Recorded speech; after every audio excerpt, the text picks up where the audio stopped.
trouble. Phenomenal running, and he won it anyway light. So Steve Ovett joins such great runners as Sidney Wooderson, Roger Bannister, Brian Hewson and John Wick, who've all won European titles.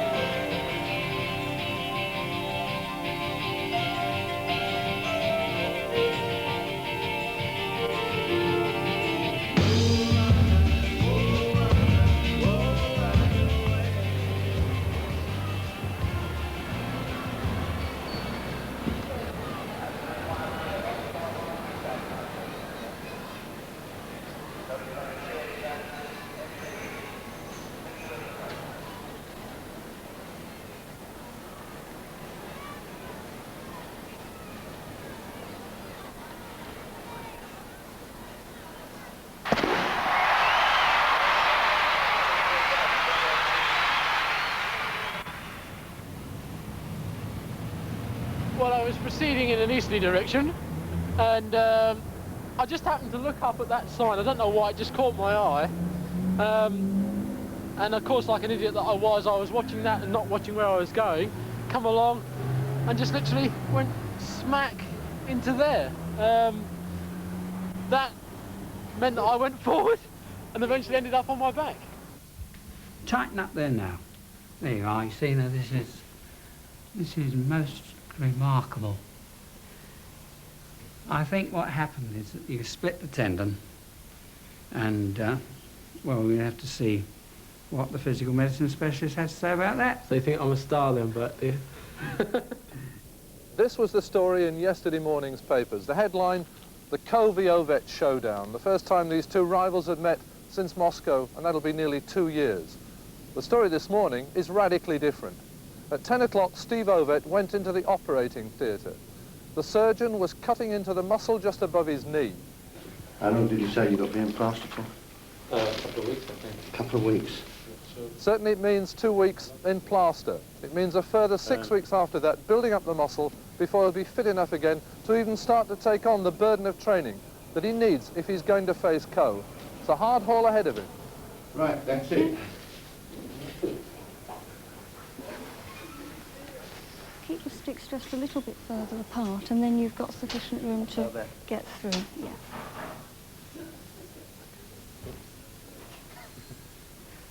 Actually, slow it down a bit.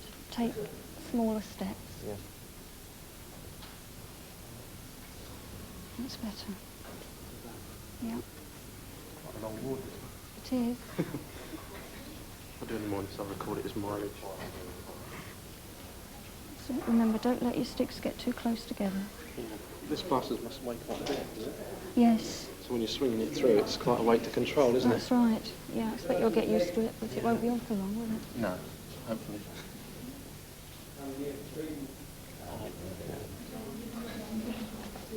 Okay, let's turn around carefully. It's when he's Try trying not way of to, turning. yeah, try not to swivel round. Walk round with the sticks. What, around like that? That's right, yeah. Yeah, okay, I'll do it then. Something inside of me knows that next year will be my best year. I don't know what the hell it is. It's strange. Take as much weight as you can on the leg. I just know that next year will be better than I've had before. It's a feeling, an intuitive feeling that I've got. I mean, I've always worked on sort of understanding myself. You have to in training. You have to know yourself and your body and what it needs and what it doesn't need to a fine degree.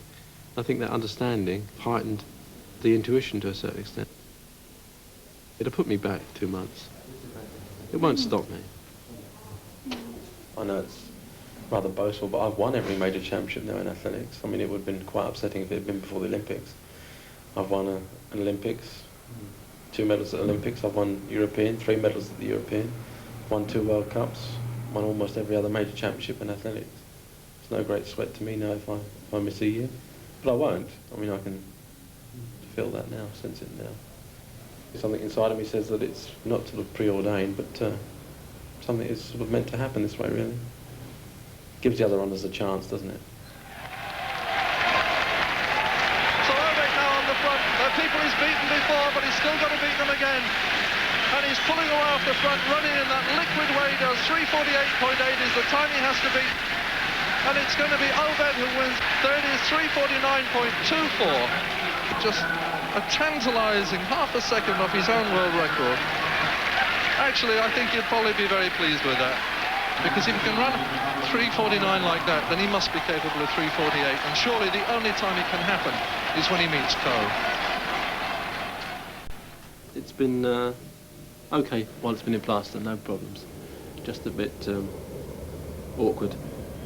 The operation is healed quite well, but there's still a lot of hardness around the actual operation, so that's causing a certain amount of immobility, which means I can't really bend it more than that.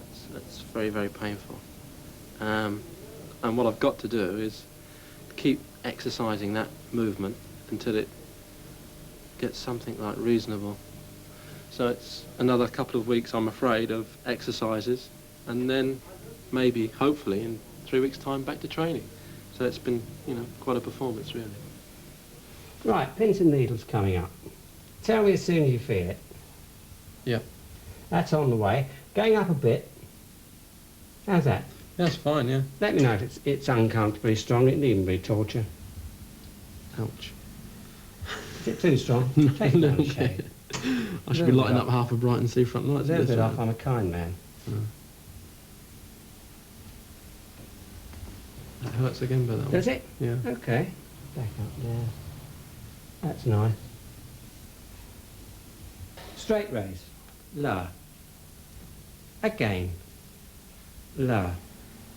The square. Up, out, down, in.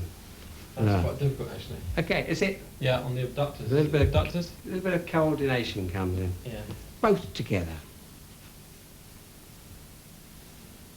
Again. That's fine. Have a blow. So how often do that? I can't do that all day long.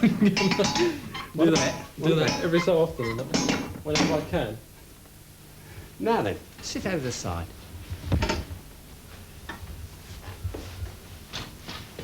Raise. There you go. Get your foot back to 90. Yeah. Again. There's no point in going any further back with the flexation than, you know, Oh, below, no, you know, no. beyond 90. None at all. Now, a few free swings. Just loosely Yeah. flop about. Doesn't feel too bad. That's fine.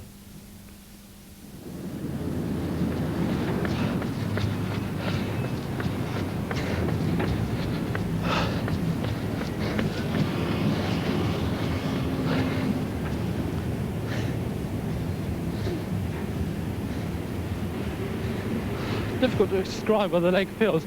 The knee feels a bit like when you catch it on the table. A bit numb and slightly sore. I think I'll have to give it another few hundred yards to see if it warms up a little bit.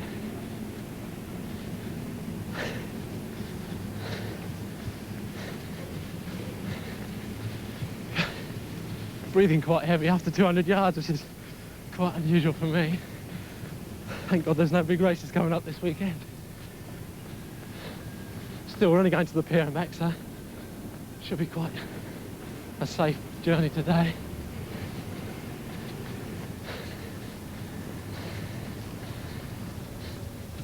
There's a dull ache, obviously, but I think that's to be expected. The fact that I'm absolutely shattered is another thing that I expected.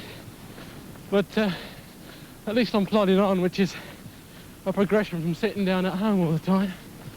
And it's nice to get the feeling of your lungs working. I'm not too sure at the moment how it's going to stand up to any increase in work. At the moment it's very sore.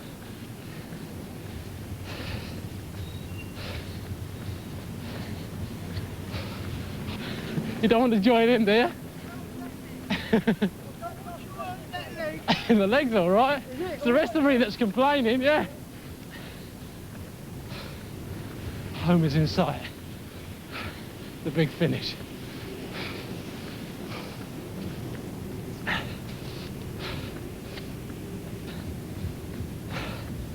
Arrivederci. I think we first met at Crystal Palace when I was an athlete myself, and I was training up there. It was quite funny. I was walking around one corner, he was walking around the other. We literally bumped into each other. Was it an instant attraction? An instant attraction. I mean, it took Steve 4 years to ask me out. I think 4 years to ask somebody out would definitely make them a shy person.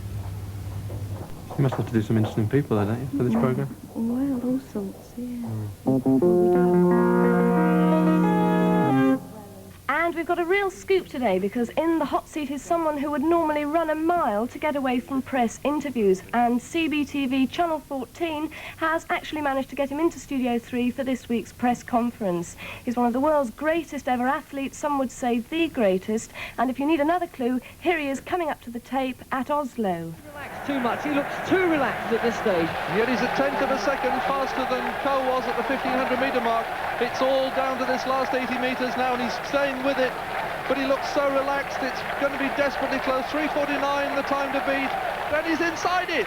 3:48.8. Ovett takes the world record from his greatest rival, Sebastian Coe. Do you find it strange to be competing against Sebastian Coe, even when you're not actually racing with him? It is a strain, because obviously in this country, when you have two world-class athletes, everybody wants to sort of pair them off and to see who's the best out of either one or the other. So all the time in the press you read about when are we going to meet, and if we're going to meet, and is it going to be in this race or is it going to be in that race. So all the time you're continually sort of being pressurised by the media about the situation. But I think really it's not that much of a problem. We both get on with the job of running and enjoy it to the best of our abilities. How do you feel about people saying that you're unfriendly to people like the press? I think it's very difficult. You can't please all the people all the time, and the press tend to sort of change their attitudes with the wind, really. The 1 minute they're calling me a bad boy if I don't sort of go and give them interviews, and the next minute they're saying what a wonderful runner he is, and he's a real lad, you know, and all this sort of thing. What did the Queen actually have to say to you? Well, one of the things was that I was actually spotted jogging around Hyde Park this morning. I hope they didn't spot me when I was being overtaken by some of the joggers, but and then she asked me how my leg was coming along, and I told her. See, I've fabricated over a period of years, toyed with the idea of imagery with the media by giving them certain things, not giving them other things. It's been fascinating, I must admit. Just this way. I'll do that on the track. And so I've created an image which I, in many ways, are quite grateful for, really.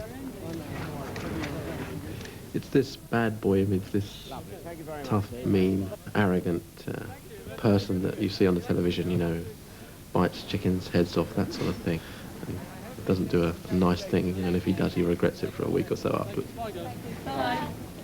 Just get one more picture, hand in hand with your wife, just walking at the camera. Could we just show you medal in the other hand? Please, I mean... It's just the last one we want, that's all. Okay. We can just show it in the other hand. Put it over or something. That's it. You just hold hands and walk at the camera. Tell you where. Camera, big smile. Thank you very much. The only way that I could see of surviving, if I was going to be at athletics at the top level and still remain a fairly sane individual, i.e. not believing in the imagery which they were creating, then I had to detach myself from it, and I saw that at a very early age, 17, 18 really. And that's exactly what I did. I moved away from that sort of field, that sort of area where I could have been swallowed up and quite merrily taken on the bandwagon for about a year or so, 2 years, you know, and been dumped.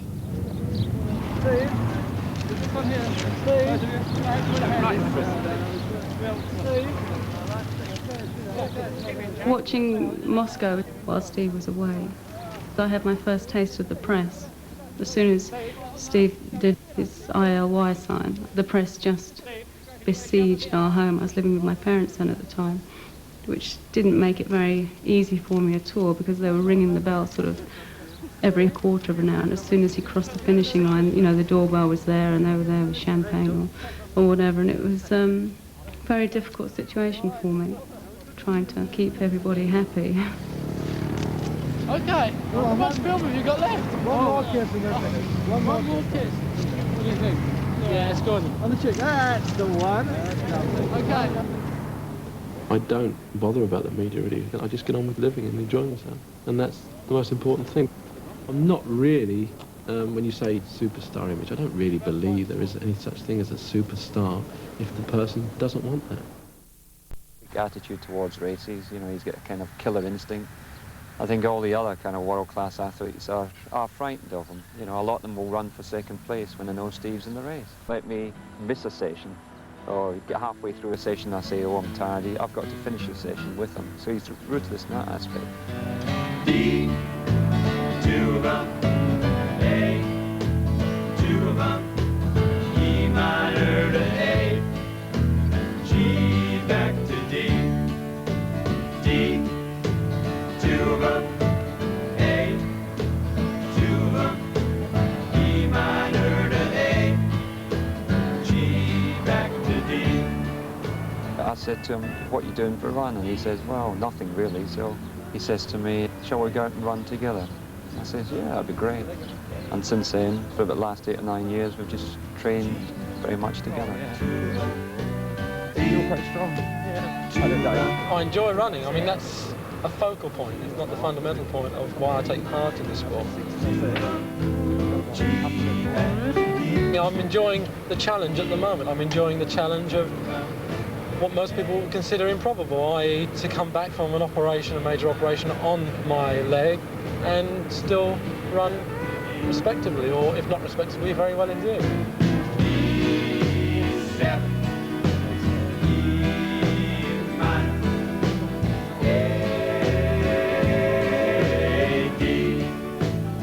When we first started to train together, I kind of thought I'd hold him back, but gradually over the years, you know, that hasn't been so.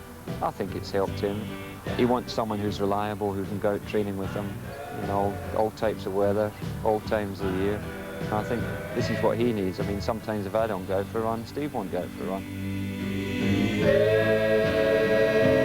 Back to G, two of A, two of A minor, two of G, back to D, E, two of A, two of E minor to A. I would probably say he's about 60% fit at the moment. But this time of year is a kind of transition time anyway. And this is a time when he starts doing the speed work. He's curtailed that to a certain extent because the thigh of the leg is just not strong enough to take the hard type of work that he does this time of year. The trouble with Brighton is it's full of hills. You're not going up one, you're coming down one. That's why I'm not much good on the flat. There's even more of them.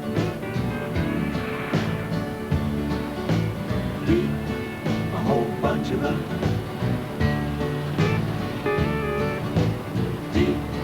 I got this more of them. I think there's more of them.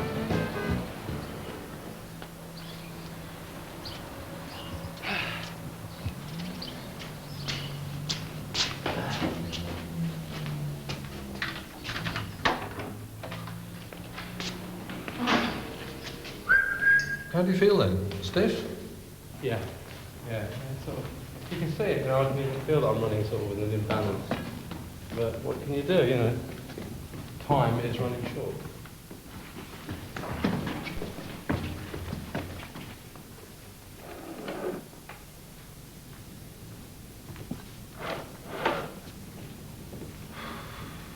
My family situation isn't any different than most people when they get married. You do have an awful lot of upheaval because you are starting a new life. As I say, my sort of family framework broke up. I was living on my own then and not in the family system, in the family setup. That is difficult to get used to when you've been there all your life, where you're almost the centre of attention in the family because you are an important person to them. In other words, they like to sort of do their best for you. And then, as I say, that changes completely, and you are on your own. You have to do your own sort of simple things like washing and getting things sorted out, which is, I know it sounds quite sort of menial, but it is very important that you have to do all these things. That sort of shock of being, having everything done for you to, having to do it all yourself, takes a little bit of getting used to. And I must admit, for the first 3 or 4 months, I was a bit sort of haywire, but then you settle into a routine, and I quite enjoy it now. I think our situations changed, both of us. I mean, when we first met, I was living at home, Steve was living at home, so obviously our lives were very, very different to the fact that they are now, that we're married now, and we lived together for a year. So, yes, maybe he has had to change. I think we both have. But, I mean, I think that's natural. I mean, as you get older, you do change. You know, no one stays 18 or 19 or whatever forever. You do just progress.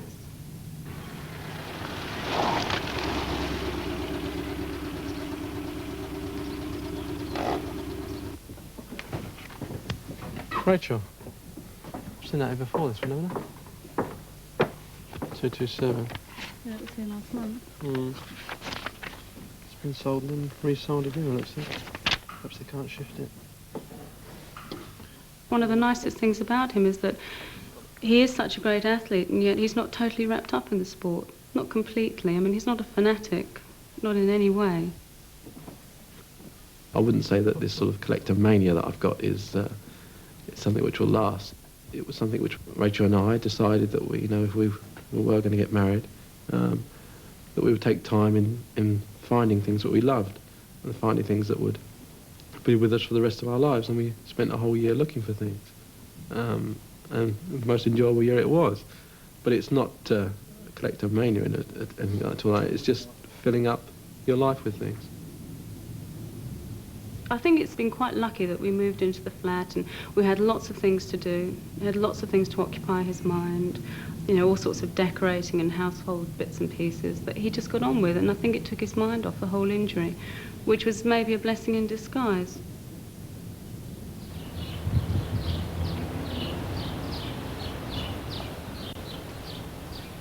Cars were another big love of his, working on cars. I mean, he's always enjoyed working on different machines and things. He enjoys that very much. It's going in for its MOT soon, so it needs time, but always with these things is you never have the right tool. What I need is a stumpy screwdriver, and what I've got is rather a big one, so you end up grease everywhere and aching arms and limbs with taking a job that would normally take 5 minutes, spreading over a period of days. But I think, with a bit of luck and a bit of brute strength, I've got that. I enjoy the things that I do outside my sport. I've always worked that way. I've always tried to do the things that I enjoy doing. And also, the other things that I don't enjoy doing, I've tried to work around to a way where, by doing them, I can get some benefit from them. So I tend to live a fairly fulfilled life.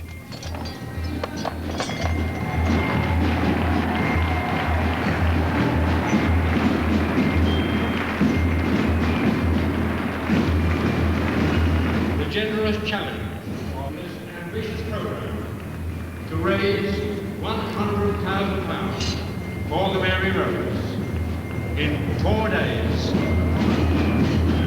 Captain Ovett, he walks on the water. He's a mean man. No, but you know, you have to be an official of the BAB before you can start walking on water.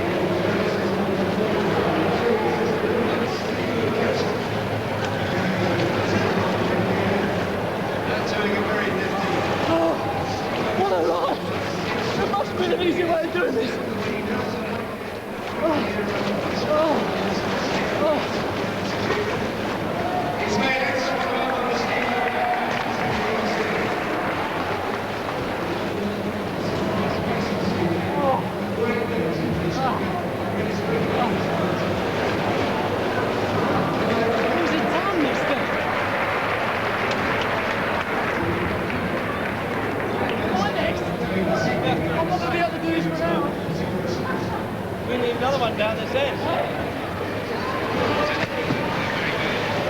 Well, a good start there from Steve. And the great thing about swimming is you should really relax. Steve's a little bit tense. Of course, he's using the muscles now to take him down the track at an incredible pace. And he's actually stopped using the arms. Well done, Steve. Not too bad. I think you make a good runner, but forget about the swimming. I'll go run a quick 1500 now, okay?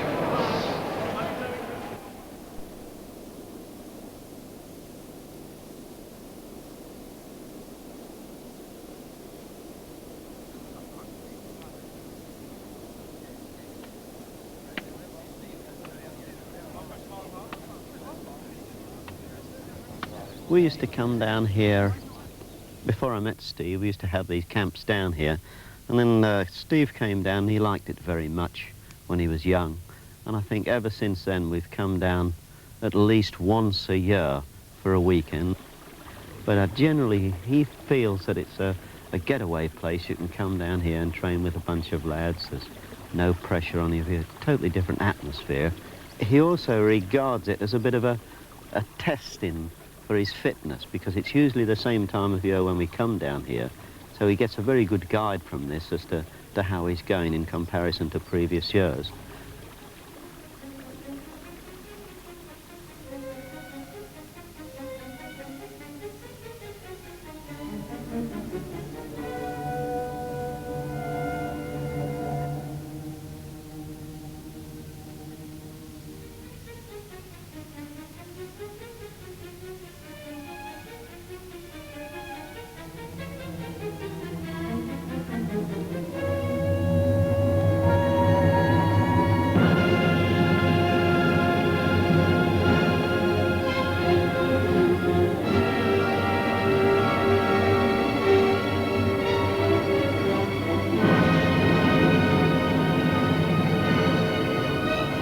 Ready, go!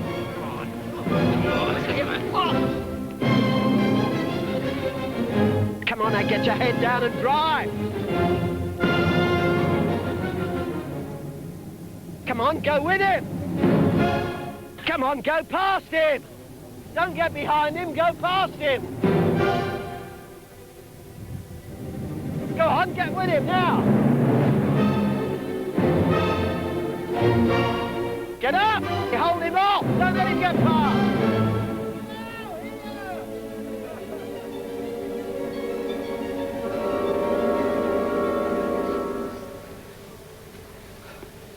Half a minute! You can take him! Go past him! Go past him! 8 seconds to go, come on! Stop!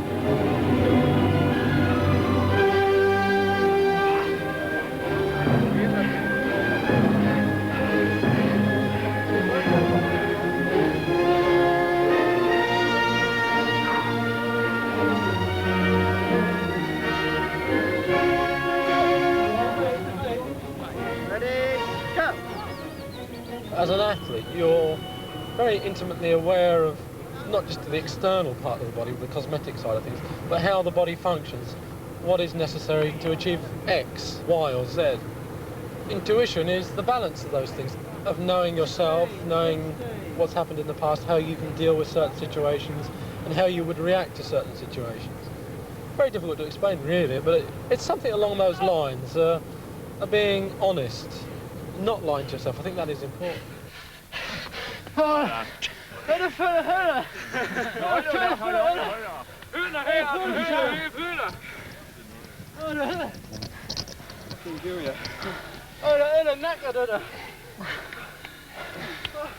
Cream cracker. She's that good, alright, mate. I think it's something suspect though. All these games seem very close. Yes. I think it's probably done him a world of good, because his attitude is already changing this weekend. He's much more aggressive and much more happy than he was, say, a week or two ago. Go to the funds run, Harry, for another pint. He's held up against some of the lads here in very good condition, and you certainly wouldn't have thought that Steve had been off for 3 months. Some of that period, you know, he was not even healthy as a human being, let alone as an athlete. Yeah, he's held up very well this weekend.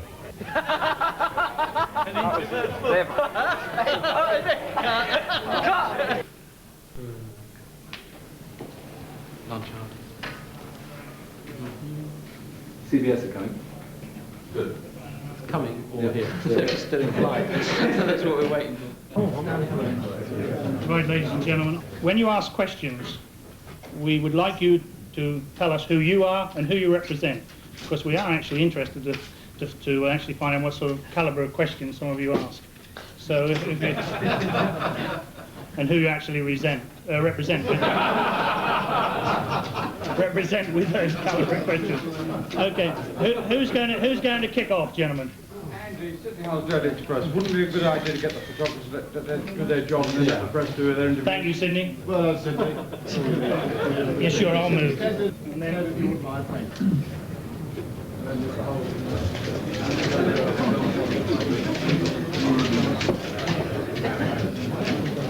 Gentlemen, would you shake hands? Shake hands, yeah. Look up this way. Just over here. Why did all that hatred of the press business start? I don't think that it's a hatred of the press. I think it was a case of certain pressmen upset him, and so he reacted by saying, look, I'm not going to talk to you, I don't have to. You don't own me, I'm an individual, I can do what I want. And I think to justify their failure with their editors, certain members of the press adapted a certain attitude and created a certain picture which of the individual, which certainly eventually got out of hand, and there was a complete pass of we're not talking and he's not talking, and life's getting a bit dangerous if that's so. Steve, could you tell us in your own words now how the injury is going and how good you are? Yeah, sure. Well, I think I'm progressing very well, actually. The key factor to that, or my understanding of that, is that I went to Merthyr Mawr last weekend, which is a very strenuous place to go to, even when you're fairly fit. And I went through a fairly rigorous training program, which was indicative of the sort of shape that I'm in. And I think it was very satisfying for me to go there, train hard, come home, obviously be tired, but to know that I'm in that sort of shape. So things are going, better than I could have expected, definitely. Would you think that this series of 3 races will prove once and for all which of you is the better runner? To me? Yes, please. First. I'm hoping that they will, first of all, they will be 3 very fine races. Not only, as Steve said, not only just including us, but including world-class fields. And I'd like to think that they turned out to be the centrepiece of this season. To prejudge at the beginning of May positions and places, I think, is a bit futile. But obviously comparisons are going to be made. That's understandable at the end of the season. But we've also European Championships and all sorts of things. So it's a very long season. Well, gentlemen, I don't think what we run, you'll always try and compare us or try and say one is better than the other. So I think what we're just doing is what we do best, and that's just race over 3 distances, which I think is an intriguing situation, especially 3 different distances. It's a throwback to the eras of the Water Georges racing at Stamford Bridge, sort of challenge matches, and it's an intriguing situation. I mean, it's something which interests me a great deal, and I must admit there's not many things left in athletics that really motivates me a great deal now. So it's something which I'm looking forward to in a strange way. I mean, it's slightly different. Seems incredible they've only raced each other twice before. Years ago in an English schools cross-country race, and both beaten in the 1978 Europeans. And now the 3rd race, the Olympic final, and absolutely nothing to choose between them. Coe starting somewhat tentatively on the outside, and Ovett cruising. We're in the rough and tumble world of 800 metres middle distance running. And Coe is right on the outside and he's taking it easy. He's following Andreas Busser in. Tall figure Wagenknecht coming round as well. And at the moment, no one wants to take the pace. You saw the bumping and boring there. Warren finds his way. I think anybody enjoys the physical side of things. But it's there. You've got to accept it's there. I mean, we used to walk off the track as Englishmen and complain. Stiff upper lip and say, look, excuse me, I finished last, but that chappie there dug me in the ribs on the first bend. But now, now that we win, people adopt the attitude that we're sometimes not winning like gentlemen.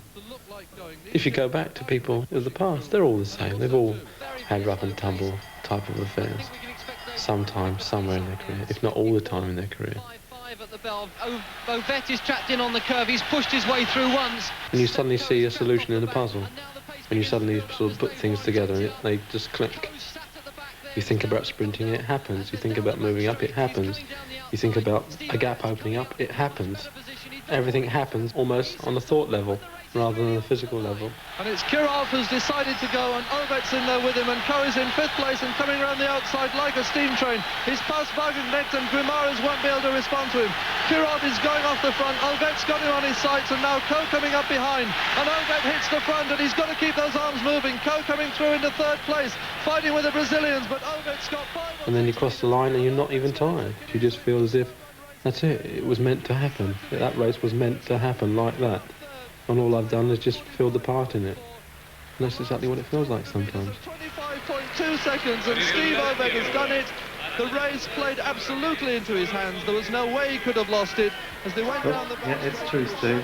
Kirov, and when Kirov, the Russian, went, Steve went with him. And that was actually a very, very easy race for Ovett. There's a picture that tells it all. The smile of the winner and the chagrin of the loser. And I think, Alan, the evidence has to be that Ovett, hidden down there behind a mass of officials and journalists, is, I think, absolute certainty for the gold in the 1500. That was a kiss of death. Never recommend a horse. Better strike thing, yeah. And Ovett's going to have to sprint all the way here. Coe's away at the front, and it looks as if Coe's going to do it. Coe is going to win the 1500 metres, and Ovett's going to get only a bronze medal. A fantastic run by Coe. He's done it. He's got the gold. Ovett just left it too late. What a way to end his superb run of 1500-metre victories, and total disappointment, I'm sure, for Steve Ovett. Beautiful place, except over here. Yeah, I know, yeah. This track's lovely, isn't it? What surface is the track? Is it just a... Parking track, isn't it? It's just Hello? Yeah, sure, Luke. Got a pen? Good lad. You competed already? Yeah. How'd you get on? Eh?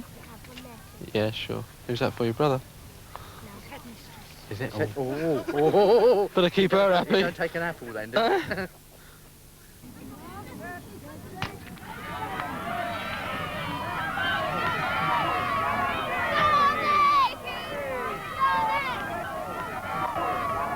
Mixed with children an awful lot, and I find that children tend to have this ability, this intuition, to know someone that is dishonest, fabricating. And if they see something, if they suddenly see me and I don't match up to what they believe in or what they think I am, then they will tell me. But I'm quite lucky that children generally, they seem to know that I'm kidding on the television half the time. They seem to know that it's all a joke, and they can sort of quite understand that. And I get on quite well with children in that respect. You're not racing then? No. Too fast for them? Yeah, all right. Well, you take it easy then. You're not doing the swimming either? No. You're just watching? Just watching like me? Oh, he did the slalom, did he? How'd you get on? All right. Where'd you finish? Don't know. Whisper in my ear when you think. Don't know. Oh. To go in this special girls exhibition. 6.3 doing very well. Karen Brooks from Chestnut Lodge. Those 6.42. Janice Musselbrook from Avenue. Oh, apart from training, obviously, my top priority for sort of engagements would be charity functions. So they come before any of the annual dinner and dances, celebrity functions that I get invited to. I do attend a few. I'm not totally devoid of those sort of things at the moment. I do attend one or two. But they have to be put in their place, and at the moment, the most important thing is to get fit and to make sure that my leg is given the opportunity to recover fully without having to run late at night because I've been to some function or got in at sort of 2 or 3 o'clock in the morning after travelling back from the previous evening. It's trying to get the best out of my body or best out of myself with the minimum amount of effort, really.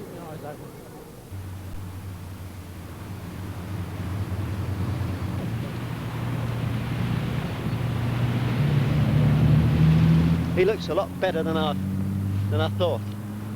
I mean, mainly because I think his both legs are working the same, aren't they? That's a great thing about him. If you look behind, I thought that maybe one leg would have been turning out a bit, but they're not. They're both coming through dead straight.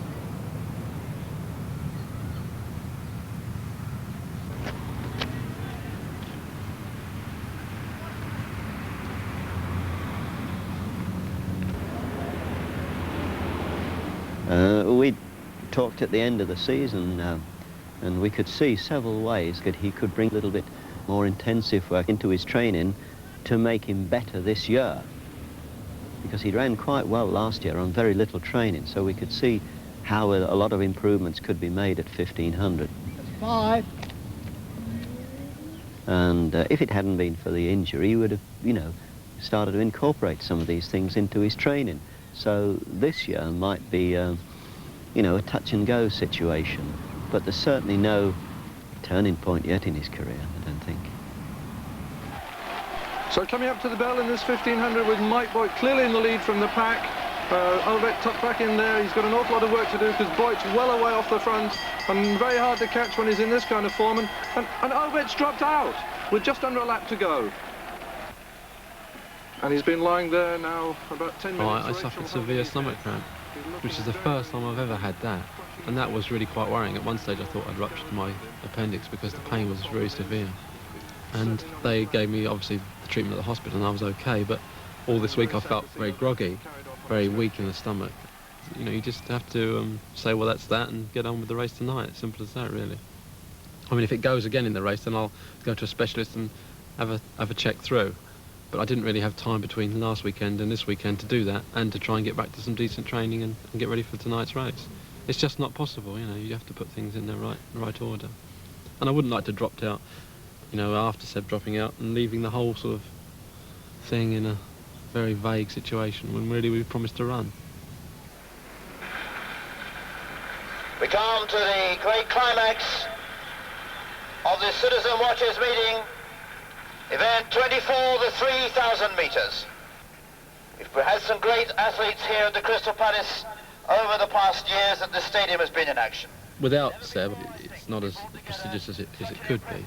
But I think you've got the rest of the world's best middle distance runners in it. So you've got all these guys out to absolutely, you know, knock each other senseless on the track tonight. And that sort of competition, you're going to get an exciting race anyway. Over to you, Philip Tompkins, at the start. I'm fairly fit, there's no doubt about it, but looking at it in real analytical terms, I should finish about 5th or 6th, really.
Maybe it's because I'm running differently and it's causing some problems, you know, with the sort of balance of my hips. Technically, you think we're slightly...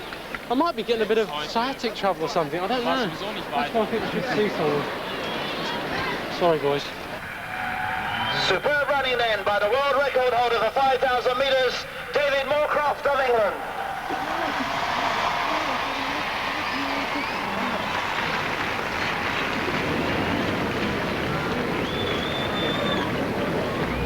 What the trouble was with the 3000, we later found out, was that I had a spastic colon, which is a funny complaint which happens sometimes through nervous tension or stress.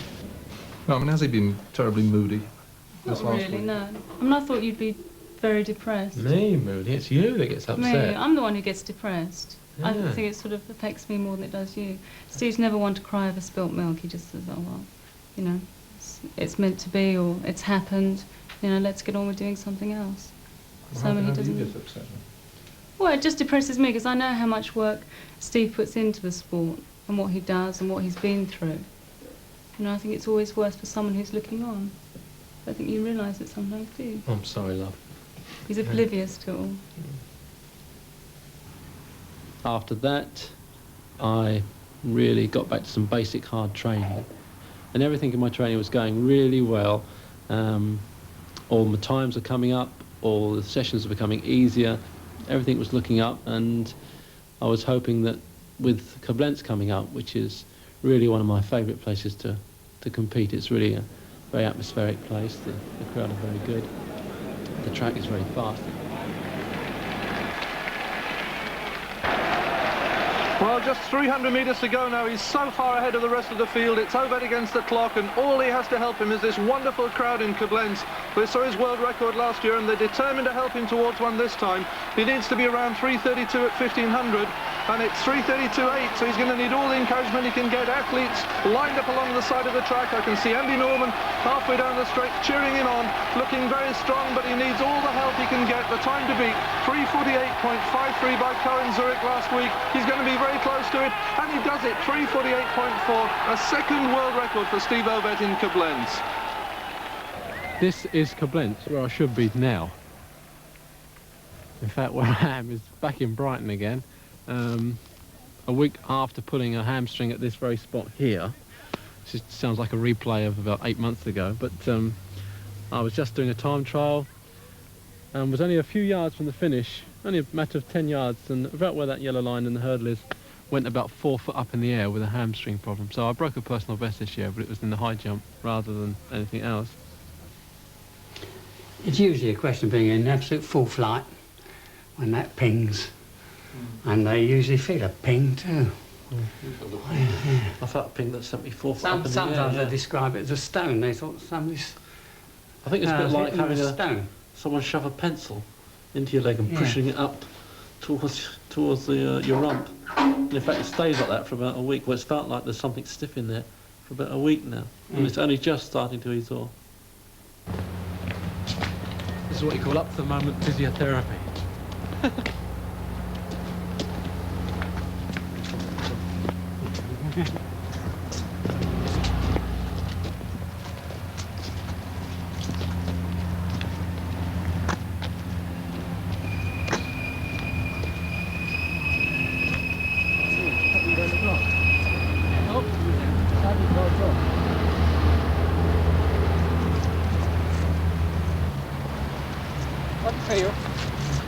Feels a lot better than yesterday. Keep going. Yeah. Keep going. You're a slave driver, but Oh, no. I don't know how I'm going to feel until I get out and do things like this. And yesterday I couldn't sort of jog. Today I can jog. Tomorrow maybe I can jog a little bit further. The day after that a little bit further. And a couple of days after that hopefully doing some strides and then sprinting and then into sort of good shape for the championships. But you don't know that until you start doing the thing. You know, you don't know how much it's going to take before it complains again, or maybe not complain.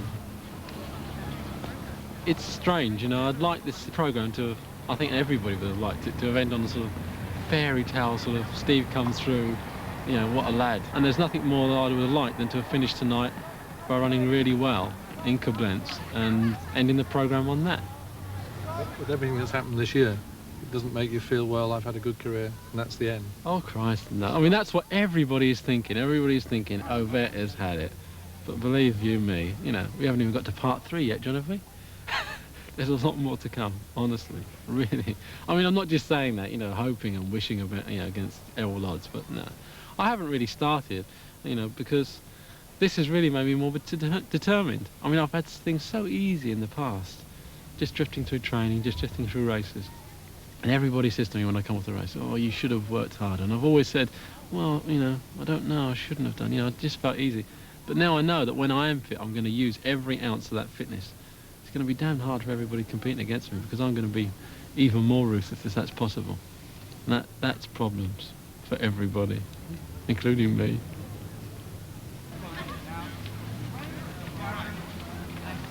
5 days later, Steve Ovett announced that he would not be racing again in 1982.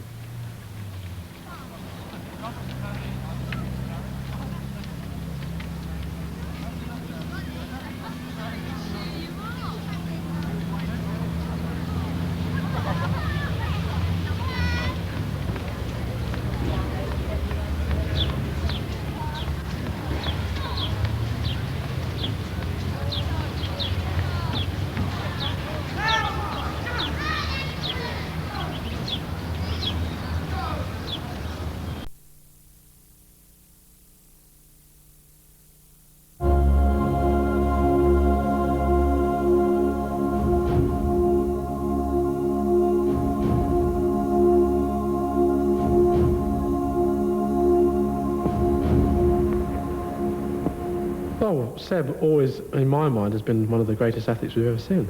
I mean, no question about that. And I was always aware of that fact. I'm a far better athlete than I am. I mean, I'm not being, that's not false modesty. That's the truth. Far better natural talent than I ever was. I find no difficulty in saying that he's the greatest runner I've ever competed against. Probably the most complete athlete I knew. He was European silver medalist at the age of 18. When I was sitting at home thinking, God, you know, this is a guy that I've actually, if I'm going to do anything on the Olympic platform, this is a guy I'm going to beat. Their races are run and their rivalry is no more than a memory. Go on, then you do it. Really? That's better. Bit of the old wind in your hair. Ooh. Ooh. Oh, yeah, come on. Steve Ovett, the old rebel, is now a member of the landed gentry, taking his ease and raising his family amid the splendours of a Scottish estate. Biscuit.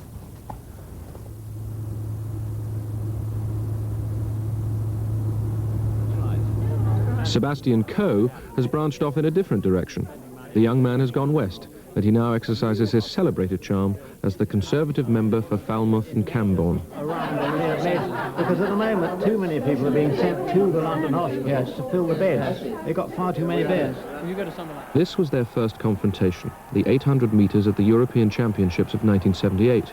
Each was so aware of the other's talent that they allowed an unfavoured East German to run away with the prize. But the lesson was well learnt. For Ovett and Coe, the years were to be filled with glittering prizes as the entire nation revelled in its fortune at finding two such athletes in the same generation. Ovett came from the south coast, from Brighton. He was destined for great things from his early teens when he won the English schools 400 metres with extraordinary ease and style. But he needed the support of a family who recognised his ability, and that support never wavered. They were just there all the time, you know, being very supportive. And they weren't a very sort of rich family. I mean, they weren't very well off at all at certain stages. And to have that backing and for them to sort of say, yeah, well, we'll look after you, buy you your equipment and clothes and things, you know, right through to a sort of quite a late stage in my athletic career when there was virtually no money in the sport, I think was tremendous, you know. On your marks. The first stern test of his talent came at the 1976 Olympics in Montreal. For the young Ovett, it was a painful revelation. The Olympic 800-metre final, away they go. The first 300 in lanes. On the inside. In Montreal, I ran the 8s, and it was that horrible situation where they ran, for the first time in Olympic Games or any major championships, they ran the first lap in lanes. So that you ran half a race, as it were, in lanes before you broke.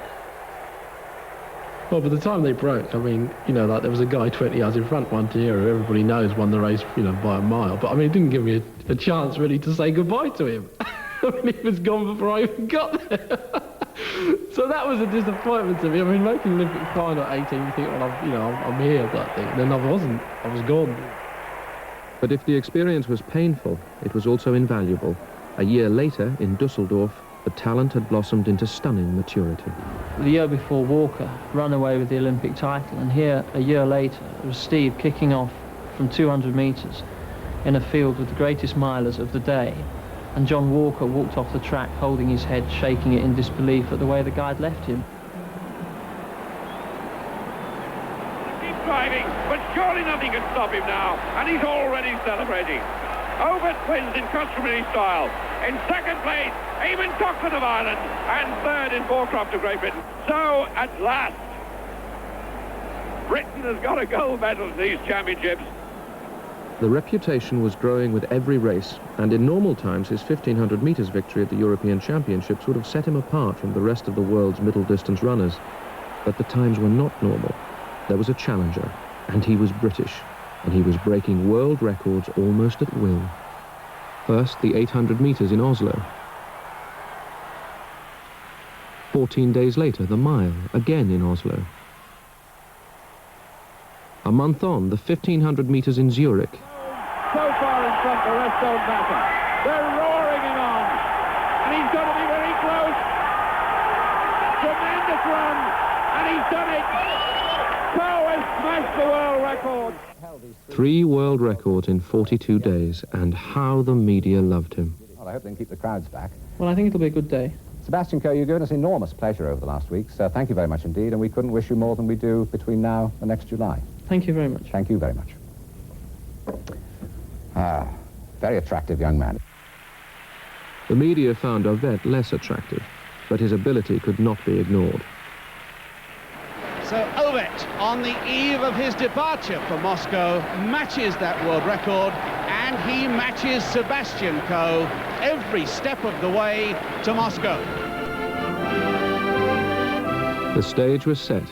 The Moscow Olympics may have been devalued by the American boycott, but that seemed almost irrelevant, for in British eyes, these games could be reduced to 2 contests between 2 great athletes. Moscow was Ovett versus Coe. For the 2 young men, it was a fearsome burden. To have that pressure on us, I think, was quite exceptional. And to be up against someone in your own country for that particular medal is even harder, because then you come back if you don't win a medal as a failure in your own country and being beaten by your own guy. So you'd have to live with that when you came back. So, yes, I suppose it was an awesome task in front of both of us, really. Tremendous roar around the stadium as they go on their way. 3 Britons, 2 East Germans, 1 Russian, 1 Brazilian, 1 Frenchman. The final of the 800 metres. When I got to the final, I thought, well, it's going to be tough because Seb's so fast. And I know that I wasn't that fast. But I thought, well, what the hell, someone's going to have to really stop me to get up there. And I think that's the way I ran the race. Guimaraes leads, Kirov on the inside. Coming right across now is David Warren of Great Britain. And Steve Ovett looking for room. Wagenknecht knocked by Ovett. And Ovett tries to come round him on the outside as they slow and bunch. It's now become tactical, and the bumping and boring we expected has happened. Some people said it was a very physical race, but it was a very physical race. I mean, there were some guys and they were bouncing off me. I didn't sort of run into guys deliberately.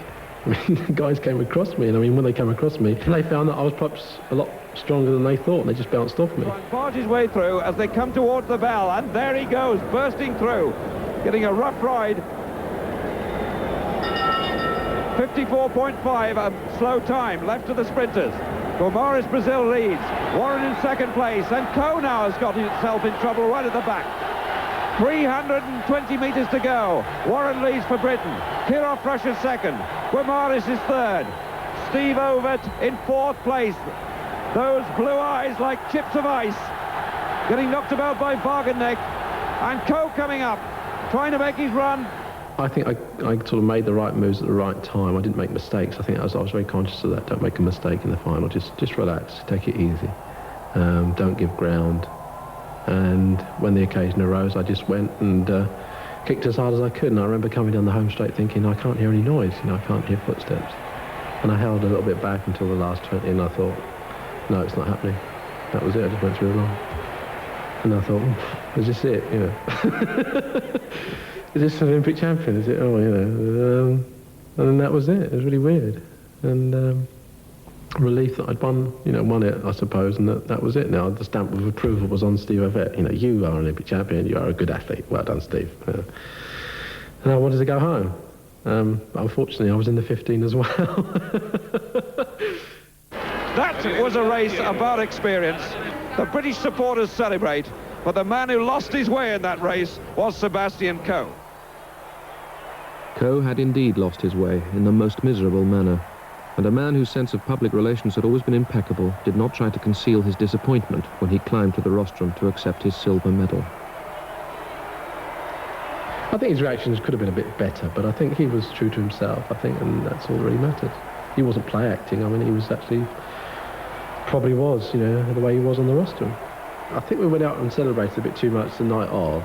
I think I had a few bottles of Russian champagne. I think, and I went to my mum and dad's hotel, and the Irish were there as well. Oh, I think that was probably my reason of failing in the 50.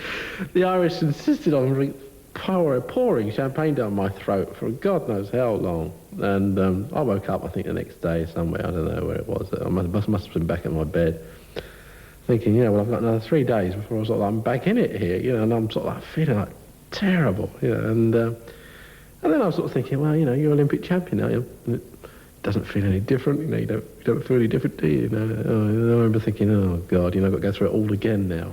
While Ovett celebrated, Coe tried to come to terms with his distress. I mean, I remember going out from the Olympic Village in Moscow and running for 10 or 12 miles the following day. And I was in a world of my own. I just ran the roads. And it was only halfway through the run that I realised I was being shadowed the whole length of the way by a car full of British photographers. The headlines were written with poison pens. Yesterday's hero was today's traitor. And while that reaction was absurd, it was also deeply wounding. It was at this stage that Peter Coe exerted a critical influence, as a coach and as a father. An engineer by profession, he had planned his son's career with meticulous attention to detail. It was unthinkable that one defeat could destroy all that work. Together, they had come too far for failure. My old man was always actually far more confident in my ability than I was. I remember coming off a rain-soaked training track in Sheffield when I was about 14. And he very calmly said to me as we walked off at sort of 7 o'clock at night, he said, look, I don't want this to come as a major surprise to you, but you will be going to the Olympic Games in 1980. And I've seen a lot of athletes sort of wilt under that kind of pressure, and I want you to get used to it now. Well, it was terrific, you know, but this was back in 1972. A coach-athlete relationship is like a marriage. I mean, you know, it's rocky from time to time. It's solid from time to time. You have your highs, you have your lows, but you know, you don't walk away from it. The athlete or the coach doesn't walk away from it suddenly when it all starts to unravel. You have to hang in there as a team. Seb Coe remembered his father's words. He kept faith with his coach, confronted his crisis, and started his restoration in the semi-final of the 1500 metres. He's finding his way out again, though. He's got to rely on sheer speed and come around the outside. He's back in 5th place, 4 to qualify, and he's out of the trouble and round them. And look at that speed. It wasn't about tactics for him, it's about finishing speed, if he can get in the right position. Coe cruising around the outside, Straub on the inside for East Germany. I ran quite a good race. Made a bit of an error, actually, on the bottom bend. Got slightly swallowed up in the field. And that's the only time when my old man really gave me a real going over in the warm-down area after the semi-final, as I came off the track quite chirpy, because I'd made an awful error, but been able to kick, and I knew the kick was back, and I was quite, and he took me aside and said, you know, just literally, you do that tomorrow, and you really are dead, because you cannot afford to do that with somebody like Steve. And that was the only time throughout the whole week where he was bloody angry with me. Ovett had not lost at 1500 metres for the past 3 years, and he was the overwhelming favourite. Yet some people believed in miracles. My old man had a few side wagers before the championships, because he thought I was capable of winning both. And in fact, he really stuck his neck out, was having lost the 8. He actually doubled up his bets on the 15, which I thought showed a remarkable confidence.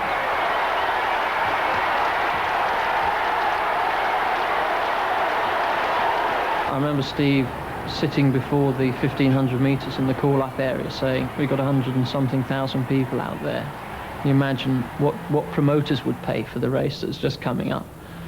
I must admit, I don't think I was at my conversational best at that point. August 1st, 1980, the race of the Games, the race that the whole world had waited for. The long run for home is on. Straub kicking again. Just over 300 to go. Coe in 2nd place, Ovett is 3rd. Busser still 4th, Marigeau 5, Fontanella 6th, Steve Clem in 7th place. And look at Sebastian Coe there, checking where Ovett is, and Ovett's watching him all the way. But this is the strike we want to see. Can they outsprint each other? Which one is the faster? Ovett in the pulling position, coming up to attack. There'll be no waves, I suspect, today to the crowd. And there goes Coe. He's looking for Ovett, wondering where he is. He's right there behind him. And Ovett gathers himself on the near side. Stroll with the far side. And could this be Ovett's first defeat? Ovett is in trouble. And Coe gets the revenge he wants. It wasn't the joy of winning. It wasn't the joy of having won an Olympic title. It was actually the relief of having finished what was a pretty intense, from at points nasty, series of experiences in a way. Nasty is the wrong word, but slightly intimidating. Not really what I'd gone into the sport for. I don't remember anything after the race apart from being in the dope testing control yet again. And then going out and back to the Irish and my mum and dad in the hotel after the race and getting absolutely legless again. I'm not taking anything away from the lads that ran in the final and Seb, because I tried my damnedest, I really did. But having said that, I think that if the 15 had been first, I think I'd have won that, and I'd have probably lost the 8 second. Simple as that. Freed from the tensions of Moscow, Coe and Ovett ran for the sheer pleasure of destroying world records, and they succeeded extravagantly.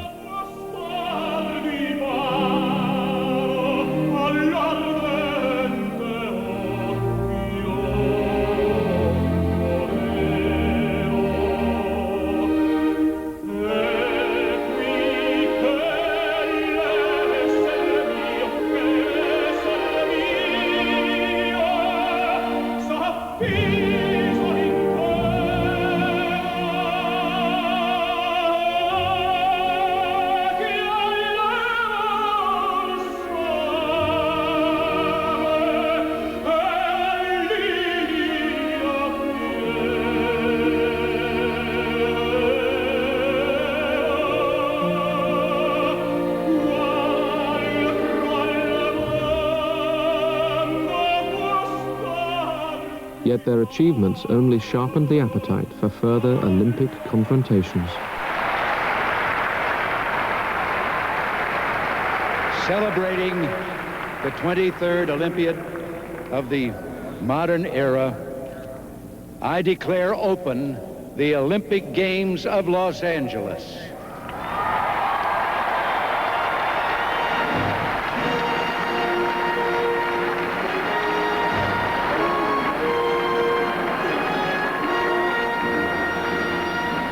Coe was at the very height of his powers, but in the public mind, Ovett had passed his peak. It was a popular view, but one which his coach, Harry Wilson, did not share. I think Harry and most other people that were involved with me would say that I was probably in better shape then than I was prior to most other championships. I mean, very, very good. And I think that was probably half the problem. I was on that very thin, nice edge between being, you know, superb and being a disaster. In the heat and the smog of Olympic City, Ovett's worst nightmare became reality. Suddenly, his health betrayed him. The fitness he had worked so hard to achieve dissolved overnight. The superbly conditioned athlete was left with only the remnants of his talent. It's still Cruz in front now. In second place is Coe. In third place is Earl Jones, and Ovett had to fight his way through there. And I mean that. He had to fight his way through. The sheer determination plus desperation got Ovett into the final.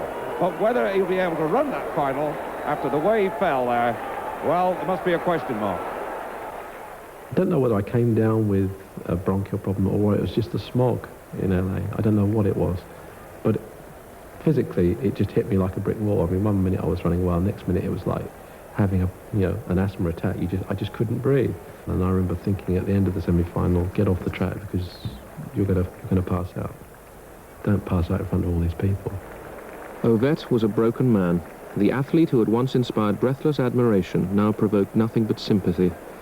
Amazingly, he returned next day for the 800 meters final. but he was not a factor, and Coe was left to challenge the Brazilian, Joachim Cruz. Cruz is away, and he's not going to be caught.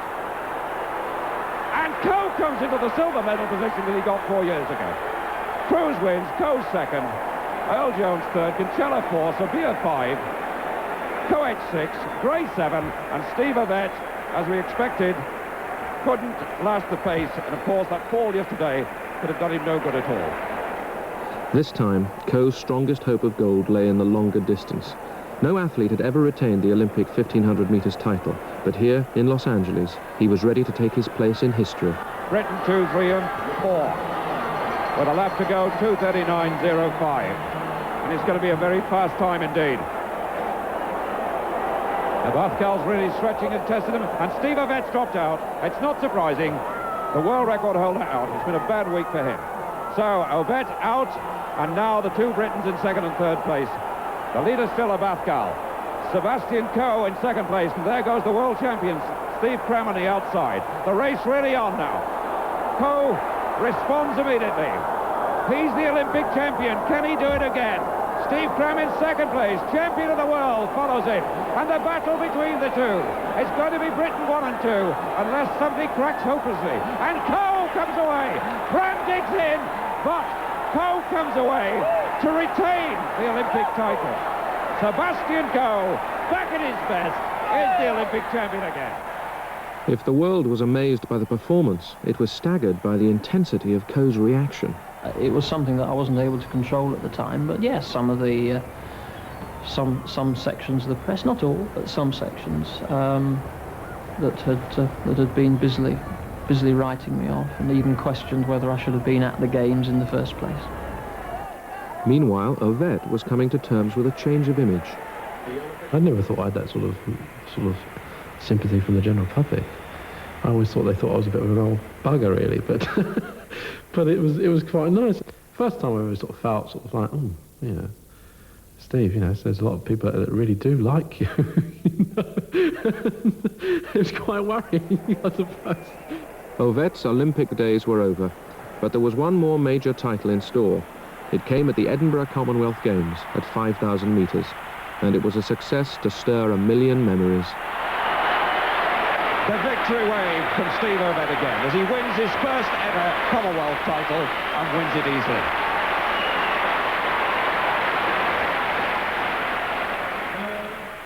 And while Ovett enjoyed his final triumph, his eternal rival prepared for the victory which had always eluded him at the distance he ran best, the 800 metres at the European Championships in Stuttgart. Britain 1, 2 and 3. Cram, McKean, and here comes Coe. A dramatic move on the outside by Sebastian Coe. Can this be his first title? Cram appears to be beaten, and Coe means to make this his. Sebastian Coe wins at last. McKean is second, Cram is third. Gold, silver, and bronze. And Coe has done what he's always wanted to do. He's won the major 800 title he wanted.